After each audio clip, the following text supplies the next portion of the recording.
A autobiografia de um yogi.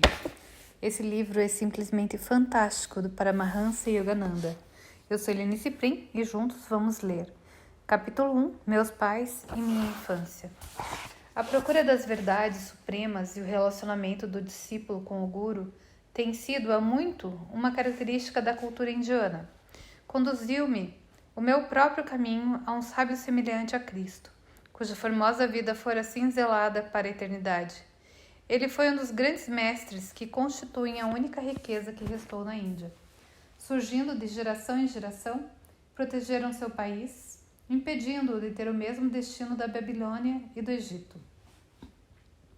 Minhas mais antigas lembranças abrangem traços anacrônicos de uma prévia encarnação. Claras recordações de uma vida distante chegam a mim, um yogi nas neves do Himalaia. Esses vislumbres do passado, por algum elo incomensurável, permitiram-me também vislumbres do futuro. Ainda não consegui banir da memória a desorientação causada pelas humilhações da infância. Indignado, tinha consciência de ser incapaz de caminhar ou expressar-me livremente. Ondas de oração surgiam dentro de mim quando eu percebi a minha incapacidade física. Silenciosamente, minha intensa vida emocional expressou-se em palavras de muitas línguas. Entre essa confusão interna de idiomas, meus ouvidos acostumaram-se às sílabas em bengali do meu povo, que ouvia à minha volta.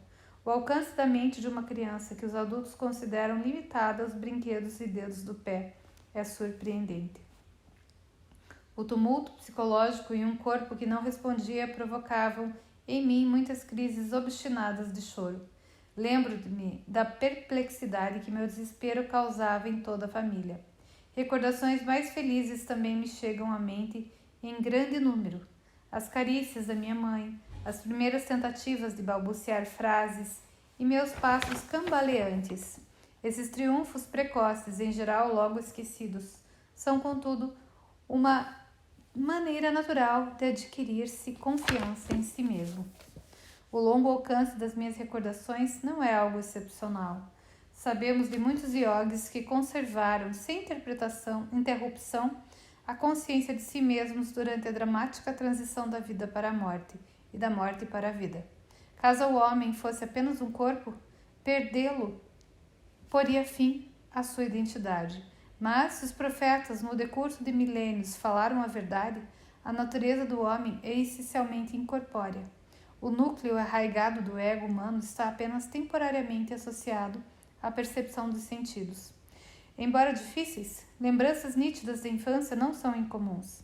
Nas viagens que fiz a vários países, ouvi memórias antigas dos lábios de vários homens e mulheres que falavam a verdade. Nasci na última década do século XIX nas Províncias Unidas do Nordeste da Índia. Passei meus primeiros 8 anos de vida em Gorakhpur. Éramos 8 crianças, 4 meninos e 4 meninas. Eu, Mukunda Lal Ghosh, o segundo filho do sexo masculino. Foi o quarto a nascer. Papai e mamãe em bengalis, da casta dos kshatriyas, abençoados com uma natureza santa, o amor tranquilo e digno que nos unia jamais se expressou de maneira superficial. Essa perfeita harmonia conjugal era um núcleo de tranquilidade no meio da gazarra de 8 crianças pequenas. Meu pai, Bhagabati Charan Ghosh, era bondoso, sério e às vezes severo. Embora eu e meus irmãos o amássemos profundamente, mantínhamos uma distância respeitosa em relação a ele. Sendo um matemático e lógico extraordinário, norteava-se principalmente pela inteligência. Minha mãe era a rainha dos nossos corações e sempre nos ensinou por meio do amor. Depois da sua morte, meu pai tornou-se mais terno e seu olhar transformava-se muitas vezes no olhar da minha mãe. Foi com ela que travamos os primeiros conhecimentos, ao mesmo tempo doces e amargos, com as Sagradas Escrituras. Com a criatividade, ela recorria a histórias do Mahabharata e do Ramayana para disciplinar-nos. Instrução e castigo caminhavam juntos. Como um gesto de respeito a meu pai, minha mãe nos vestia cuidadosamente todas as tardes para dar-lhe as boas-vindas quando chegava em casa, vindo do escritório. O cargo que lhe ocupava era equivalente ao de vice-presidente da Estrada de Ferro Bengala Nagpur, uma das maiores companhias da Índia. Trabalho que requeria muitas viagens. Durante minha infância, nossa família viveu em várias cidades. Minha mãe era muito generosa com os necessitados. Meu pai também tinha um coração bom, mas seu respeito à lei e à ordem incluía o orçamento doméstico. Numa determinada quinzena, minha mãe gastou alimentando os pobres um valor maior do que o salário do meu pai. Tudo o que lhe peço, por favor, é que mantenha seus gastos com caridade dentro dos limites do bom senso. Mesmo gentil, a reprimenda afligiu minha mãe. Ela chamou uma carruagem sem nos deixar perceber que houvera uma desavença entre eles e pronunciou o tradicional ultimato. Adeus, estou indo embora. Vou para a casa da minha mãe. Assustados, rompemos em lamentações. Nosso tio materno chegou no momento certo e em voz baixa deu a meu pai algum sábio conselho, certamente muito antigo.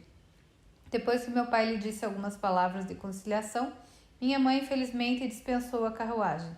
Foi assim que terminou o único desentendimento que presenciei entre meus pais.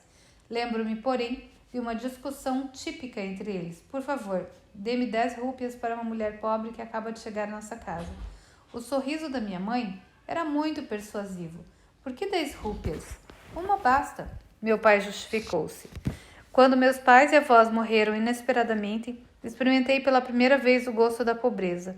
A única coisa que comia de manhã antes de andar quilômetros até a escola era uma pequena banana. Mais tarde, na universidade, era tão pobre que pedi a um juiz rico que me ajudasse com uma rúpia por mês. Argumentando que até mesmo uma rúpia tem valor, ele recusou. Com quanta amargura você se recorda da recusa dessa rúpia? O coração da minha mãe teve um minuto de lógica. Quer que essa mulher também se lembre com tristeza que você lhe negou a ajuda das 10 rúpias de que tanta necessita? Você venceu. Com o gesto imemorial dos maridos derrotados, ele abriu a carteira. Eis aqui a nota de 10 rúpias. Dê-a a essa mulher com meus votos de felicidade. Meu pai tinha tendência de dizer não a qualquer proposta nova. Sua atitude diante da mulher desconhecida, que tão facilmente conquistara a simpatia da minha mãe, era um exemplo da sua habitual prudência. Sua forte relutância em aceitar algo de imediato, típica da mentalidade francesa no Ocidente, obedecia apenas ao princípio da reflexão necessária. Sempre considerei meu pai uma pessoa sensata e equilibrada em seus julgamentos. Se reforçasse meus inúmeros pedidos com 2 ou 3 boas justificativas, ele invariavelmente me dava o que eu pedia, quer fosse uma viagem de férias ou uma nova motocicleta. Meu pai submetia os filhos pequenos a uma rígida disciplina, mas a atitude dele em relação a si mesmo era, na verdade, espartana.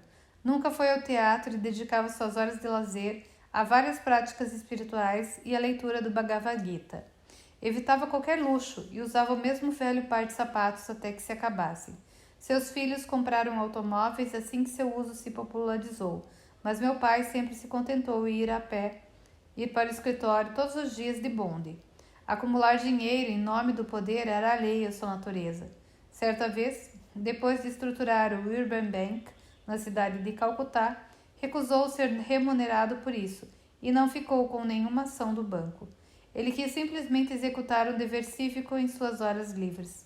Vários anos depois que meu pai se aposentou, com uma pensão, um contador inglês veio examinar os livros da estrada de ferro Bengala Nagpur.